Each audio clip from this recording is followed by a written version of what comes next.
ডিফেন্সটা কি বিপদ হতে পারে কিনা, স্পেশালি আমরা ডিফেন্ডারদের সঙ্গেও এবারে কথা বলছিলাম, তো তারা মনে করছে যে যেহেতু মিডফিল্ডটা স্ট্রং হয়ে গেছে বা আরও সামনে স্ট্রং হবে, সেক্ষেত্রে হয়তো বা ডিফেন্সের উপরে ওই প্রেশারটা ততটা ভালোভাবে আসবে না, ততটা সেভাবে আসবে না, কারণ নিজে হামজা চৌধুরী ডিফেন্সিভ মিডফিল্ডার হিসেবেই খেলেন। সেক্ষেত্রে আসলে ডিফেন্ডারদেরকে একটু কম চাপে পড়তে হবে কিনা, যদিও যেহেতু আপনি বলছেন যে মিডফিল্ডটা বেশ স্ট্রং হয়েছে। আচ্ছা, সেইটা হচ্ছে আমি যদি বলি তাহলে হয়তো ওপেন প্লের ক্ষেত্রে সেই চাপটা একটু কম ফিল করবে, কিন্তু আমরা যদি গত 5 ম্যাচের হিসাবটা দেখি, আমরা 3টা গোল কনসিড করেছি।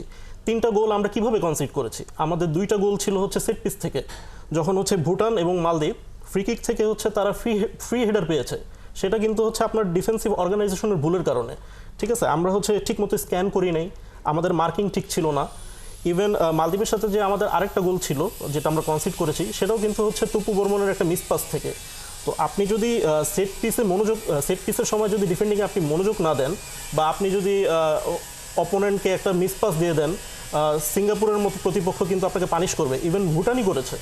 সো ওপেন প্লে থেকে হয়তো আমরা তেমন প্রেশার ফিল করবো না ভুটানের এগেনস্টে, কিন্তু ভুটান অবশ্যই সেই সেট পিস নিয়ে কিন্তু অবশ্যই কাজ করবে, কারণ তারা কিন্তু দেখেছে যে আমরা গত 5 ম্যাচে যেভাবে গোল কনসিড করেছি সেটা কিন্তু হচ্ছে আপনার সেট পিস থেকে এবং ডিফেন্সিভ এরর থেকে।